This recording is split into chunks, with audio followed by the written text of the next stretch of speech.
Bonjour. Comment accélérer le process de transformation digitale de nos organisations? Quels sont les éléments de clé de succès pour toute initiative de transformation digitale? Et enfin, quid de l'intégration de données dans ce contexte de révolution digitale que nous connaissons actuellement? Ce sont les questions auxquelles je vous propose de répondre par quelques transparents. Ça va être assez simple et on va commencer par observer quelles sont les tendances et quels sont les enjeux de l'intégration de données dans le contexte de transformation digitale que nous connaissons. Alors, on va utiliser quelques images, quelques chiffres, quelques tendances qui sont données par les analystes. Commençons par une image. Vous avez tous probablement connu ce sujet, soit directement, soit indirectement, lorsqu'il s'agit d'aller acheter une nouvelle cuisine. Alors c'est un moment, on va dire, très intéressant puisque on va faire une étude de notre cuisine actuelle, de l'espace dont on dispose. On va visiter un certain nombre de magasins, d'enseignes. On va choisir un certain nombre de choses, des composants, des matériaux.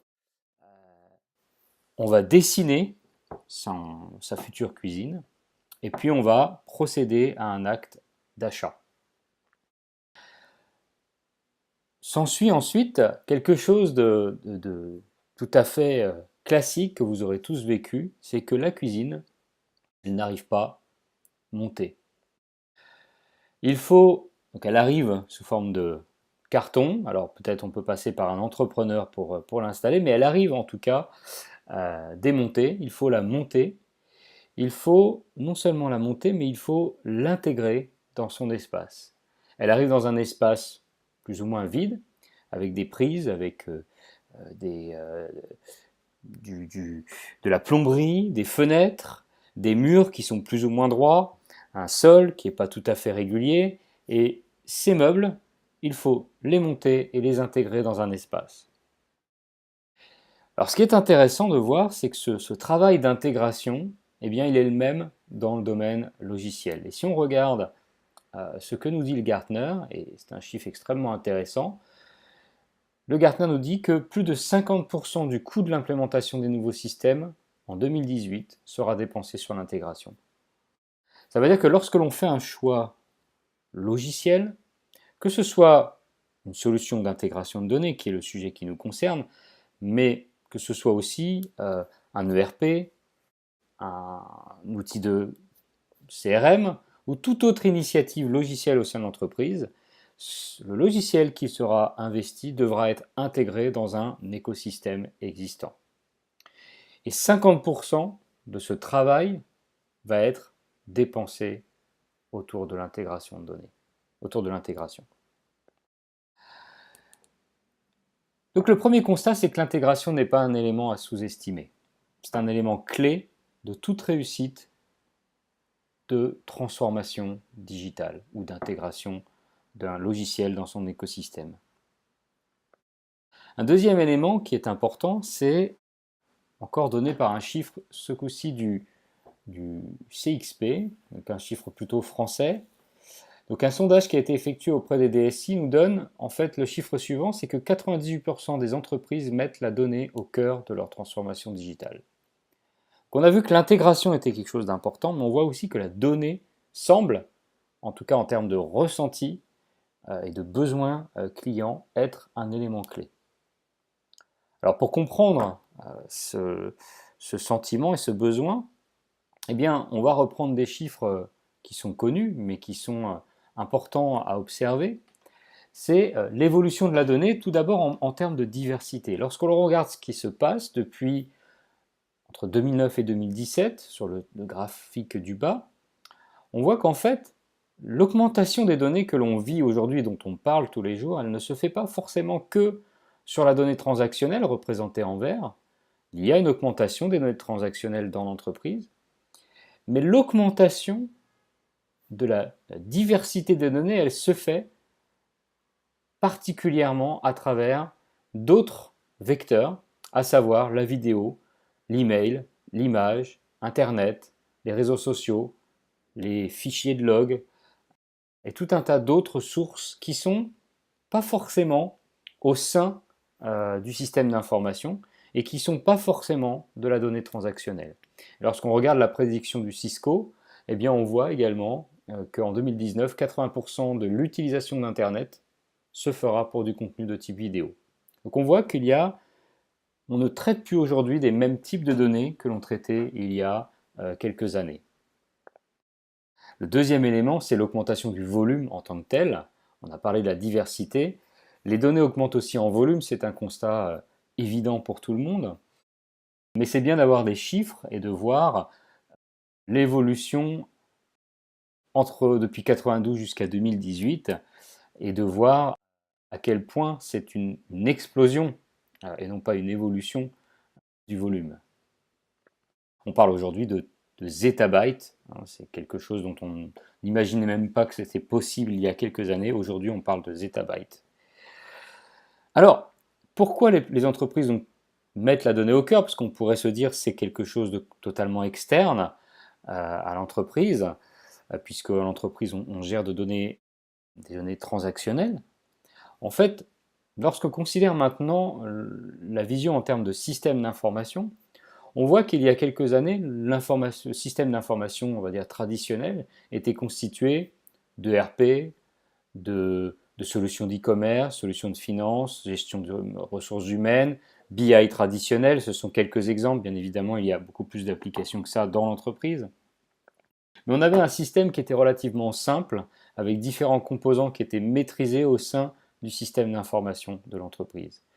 Ce qui s'est passé sur les 10 dernières années, c'est que de nouvelles données sont apparues, via les objets connectés, via la mobilité, via les réseaux sociaux, que ces données sont également en nombre illimité, à l'extérieur de l'entreprise et non plus à l'intérieur de l'entreprise. On voit des applications cloud de plus en plus déployées, des données qui sont de plus en plus en temps réel également, où on va chercher en tout cas à analyser en temps réel l'évolution de l'écosystème autour de l'entreprise, et puis des données qui sont plus tout à fait structurées de la même manière, notamment par l'arrivée de nouvelles technologies comme le big data, mais pas que, un certain nombre de nouvelles technologies qui font qu'on ne manipule plus le même type de données, que ces données sont en nombre illimité potentiellement, notamment via les réseaux sociaux, via les objets connectés. Donc tout cela change la manière dont on va adresser la donnée du point de vue de l'entreprise. Et donc, il y a une nécessité très forte aujourd'hui de l'intégration de données. Non seulement l'intégration au sens large, pas simplement que de la donnée, mais l'intégration au sens large est un élément à ne pas négliger, mais également l'intégration se fait en grande partie, et ce n'est pas que un ressenti des DSI, l'intégration se fait autour de la donnée aujourd'hui. Et donc l'enjeu sur les années qui viennent, ça va être de savoir intégrer correctement les données, non seulement de l'entreprise, dans le SI, mais également les données qui se trouvent à l'extérieur de l'entreprise. Donc les premières questions qu'on pourrait se poser ensemble, c'est où en sommes-nous dans notre capacité à intégrer les données? Et est-ce que finalement nous sommes en phase avec les enjeux actuels autour de la donnée? Donc je vous laisse sur ces questions, mais elles sont importantes. Et on va essayer d'aller un petit peu plus loin dans notre réflexion. Un autre élément intéressant, c'est de voir que, justement, seulement 34%, là c'est une étude Accenture, 34% seulement des sociétés remontent qu'elles sont très satisfaites avec leurs fournisseurs digitaux. Alors ça pose un problème parce que lorsque l'on choisit un fournisseur, c'est pour la durée. Et si on fait le mauvais choix, si on n'a pas posé les bons critères à un moment donné de choix, eh bien on peut se retrouver dans des situations d'insatisfaction, non seulement au niveau DSI, mais surtout au niveau utilisateurs finaux. Alors, pourquoi ce constat? Pourquoi ce constat des utilisateurs? Eh bien, tout simplement, alors on va le prendre par un dessin humoristique, mais on sent qu'aujourd'hui, les fournisseurs de technologies, qu'elles soient matérielles ou logicielles, mais en particulier dans le domaine du logiciel, se retrouve face à une évolution qu'il n'avait pas prévue. On se retrouve avec des acteurs traditionnels qui datent des années 90, des années 2000, début des années 2000. Nous sommes aujourd'hui dans la deuxième décennie de notre siècle. Et nous avons donc des fournisseurs aujourd'hui qui se disent mais comment faire matcher les solutions que l'on a pensées il y a 10, 15, 20 ans avec les enjeux actuels de la transformation digitale. Et donc c'est l'humour de ce transparent, des commerciaux qui se retrouvent à dire mais c'est quoi la transformation numérique et comment je peux vendre moi dans ce contexte mes logiciels à mes clients. Il y a donc un gap entre les attentes actuelles, on l'a vu, et les réponses qui sont apportées par les acteurs traditionnels. Et la question légitime à se poser, c'est quels sont les bons critères de choix pour une solution d'intégration de données à l'heure de la transformation digitale? Quels sont les bons critères de choix de manière générale, pas forcément pour une solution d'intégration de données?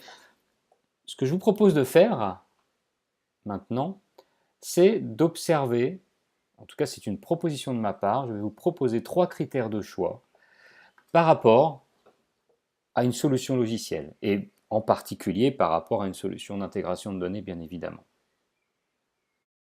Alors pour faire cette proposition, on va utiliser des chiffres, on va utiliser des grandes tendances que l'on va observer et à partir desquelles on va tirer des conclusions.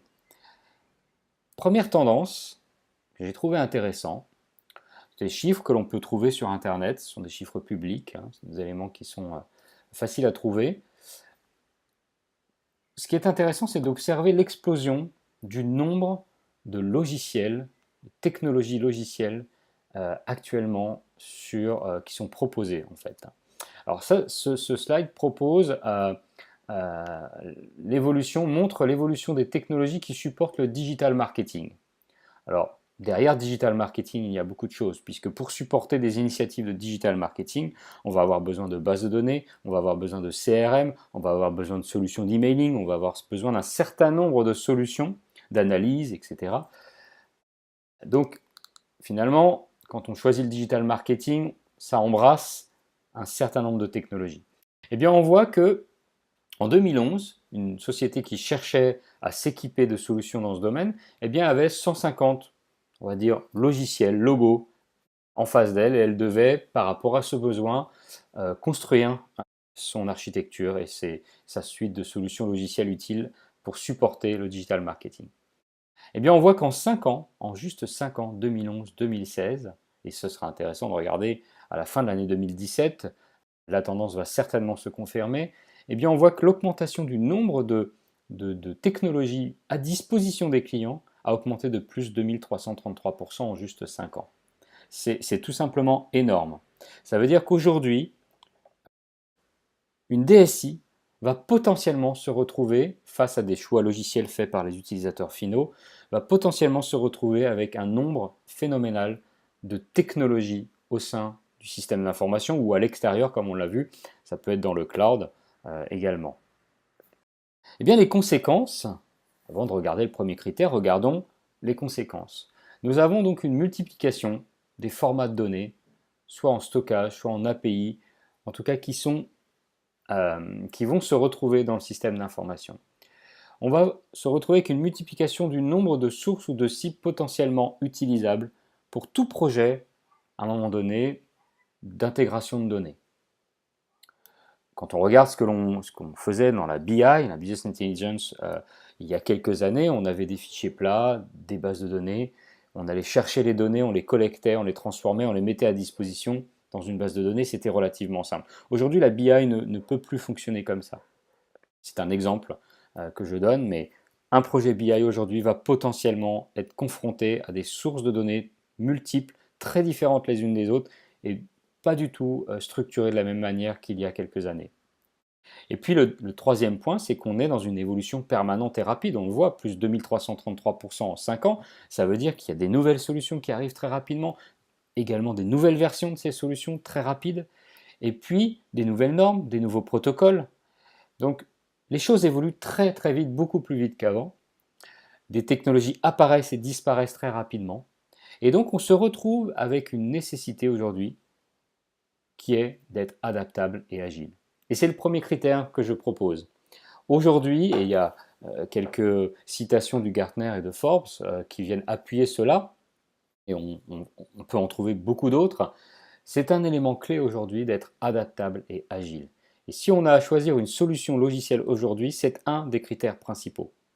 Aujourd'hui, on ne choisit plus une solution logicielle avec une grille Excel en disant est-ce qu'elle fait ci, ça et ça. Ça, c'était ce que l'on faisait dans les années 90. Aujourd'hui, certes, une solution doit répondre à un périmètre fonctionnel, mais avant tout, elle doit être capable de s'adapter et d'être agile en mode de fonctionnement parce qu'on ne sait pas demain quelles seront les technologies auxquelles ce futur logiciel sera confronté. Pour observer le deuxième critère, on va juste regarder quelques chiffres intéressants. C'est le métier de la donnée. Qu'est-ce qui se passe au niveau du métier de la donnée? Alors, on a un premier chiffre qui commence à dater, mais qui est intéressant. C'est une courbe de LinkedIn qui nous montre la progression en termes de recherche de job, d'emploi autour de l'analytics et de la data science. Eh bien, on voit sur 2010, à partir de 2010, la courbe devient verticale. Et ça n'a pas changé aujourd'hui, c'est encore plus flagrant. Donc, on voit une augmentation vertigineuse du nombre de personnes en recherche autour de l'analytics et de la data science. Nombre d'entreprises qui cherchent des profils. En fait, on voit qu'on a un nombre d'utilisateurs qui manipulent la donnée qui est en augmentation vertigineuse. On a un autre chiffre également, qui est un chiffre américain de la SHRM, qui est un organisme qui produit des chiffres et qui étudie le marché de l'emploi aux États-Unis. Et on voit qu'on a, en termes de diplômés statistiques, la demande de diplômés statistiques qui augmente de plus de 500% en 5 ans. Donc c'est tout simplement énorme. Et ça veut dire quoi? Quelle est la conséquence de ces quelques chiffres que l'on peut observer chez nous au quotidien? Eh bien, c'est qu'il y a de plus en plus de personnes aujourd'hui qui manipulent ou qui ont besoin de la donnée dans l'entreprise. Il y a de plus en plus également de besoins de projets et d'utilisateurs autour de l'intégration de données. Ça, ce sont des conséquences directes. On a de plus en plus besoin de données, il y a de plus en plus de besoins d'intégration. Mais la conséquence de cela, c'est qu'il y a potentiellement des risques projets parce qu'il y a de plus en plus d'intervenants, de plus en plus d'utilisateurs et donc des risques qui augmentent en termes de gestion de ce type de projet. Alors le critère qui en découle, c'est que vu qu'on a de plus en plus d'interlocuteurs et de plus en plus d'intervenants, eh bien on a nécessité à industrialiser aujourd'hui ces process liés à l'intégration de données et on a nécessité aussi d'industrialiser tout ce qui est innovation. C'est très paradoxal puisque en général l'industrialisation et l'innovation ne font pas bon ménage. Eh bien c'est ce que crée c'est la rupture que crée cette transformation digitale que nous vivons aujourd'hui, c'est que on doit avoir capacité aujourd'hui à innover et à innover rapidement. Et pour innover rapidement, il faut industrialiser, il faut être agile et adaptable, comme on l'a vu précédemment, mais il faut aussi industrialiser pour limiter les risques, mais aussi pour être capable, une fois que l'innovation est aboutie, de la remettre dans un cycle normal du système d'information avec des plans projets, avec une industrialisation. C'est un élément fondamental. Capgemini donne cela aussi comme élément fondamental en disant que sinon, on risque de créer de la gadgetisation et donc d'avoir des initiatives qui se créent, qui se détruisent et qui ne s'industrialisent pas et dont l'entreprise finalement ne va pas tirer bénéfice pleinement. Donc ça, c'est le deuxième critère. Une solution logicielle doit être capable d'aider non seulement à innover, mais aussi à industrialiser cette innovation. Pour le troisième critère, nous n'allons pas utiliser des chiffres ou des citations d'analyse comme nous l'avons fait précédemment. Je vais plus faire appel à votre mémoire, votre analyse, puisque l'on va regarder tout simplement l'évolution des architectures IT sur les 10-15 années qui se sont écoulées.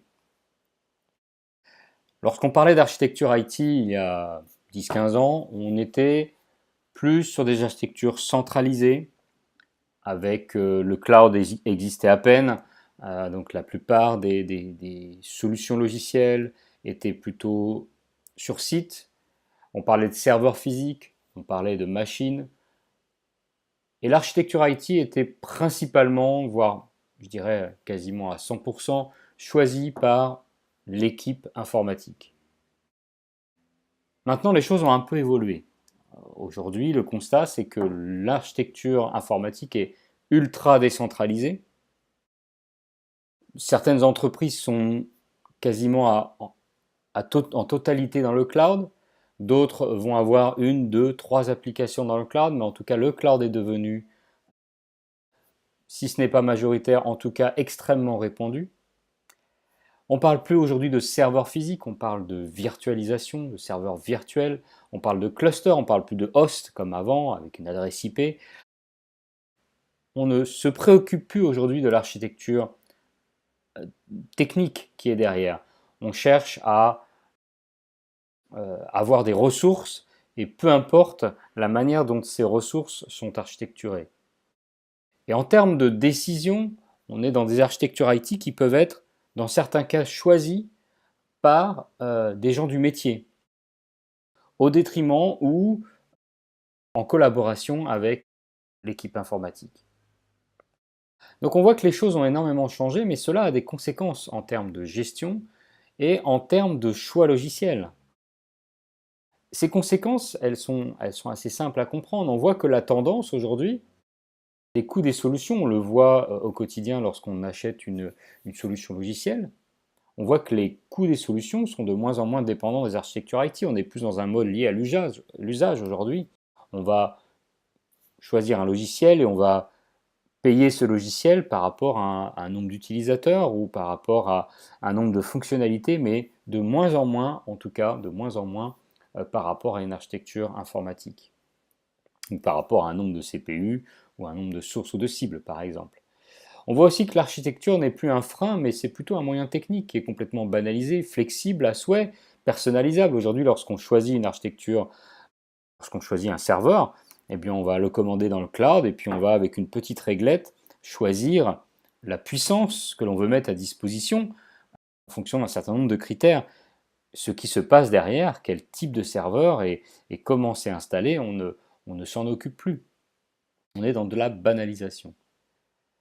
Et donc la conséquence, c'est que en termes de risque, un coût qui serait basé sur une architecture IT, sur des CPU, sur des sources des cibles, là on parle d'intégration de données, serait un risque pour une DSI, puisque à tout moment de l'histoire de la société, une direction fonctionnelle peut faire le choix d'un logiciel, et le choix de ce logiciel peut avoir des impacts en termes de puissance machine à disposition de la DSI. Et donc un coût qui serait basé, pour une solution d'intégration de données par exemple, sur un nombre de CPU, serait complètement, pas du tout en phase en tout cas, avec ce type d'évolution. Et serait un risque puisque on risquerait à un moment donné d'exploser, de démultiplier le nombre de CPU par un simple choix qui ne serait pas dépendant de l'équipe informatique.